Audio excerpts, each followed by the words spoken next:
ang ano lang, ang projection na kasi na sinabi ni Secretary Ralph Recto na in the next 5 years, the government will be able to generate about 25 billion pesos, no? So Wow.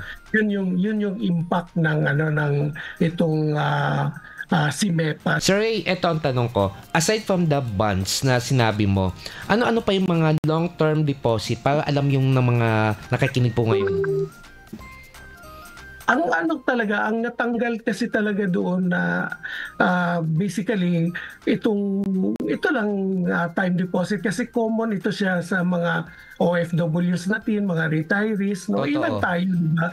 Pagka gusto natin ng simple lang na merong ma-generate ng deposit, doon na tayo sa time deposit. Yan yung bukang bibig natin, no? Ang sa atin lang doon is marami kasi tayong mga kasama na yung mga excess sila na yung halimbawa kung meron silang 5 million tapos ang tingin nila yung 3 million di ko ito pagagalawin in the next 5 years, doon nila nilalagay sa yung 5 years and above kasi mas malaki ngayon kikitain, no? Tapos safe yun siya, no? Walang risk except kung mag-bank run, pero syempre ilalagay mo na lang doon sa malaking bangko, no?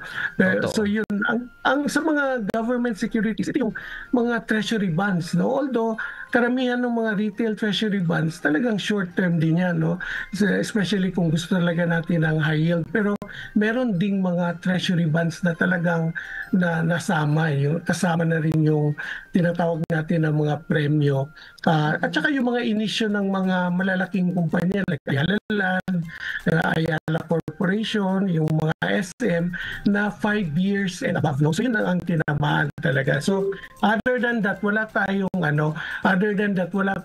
problema because it has been there. The 20% final withholding tax has been there since the National Internal Revenue Code of 1997, no? So ngayon medyo na-highlight lang ito kasi ginawa nila pantay-pantay na para mas madali, no? Ang projection na kasi na sinabi ni Secretary Ralph Recto na in the next 5 years, the government will be able to generate about 25 billion pesos, no? Wow. So yun yung impact ng itong CIMEPA.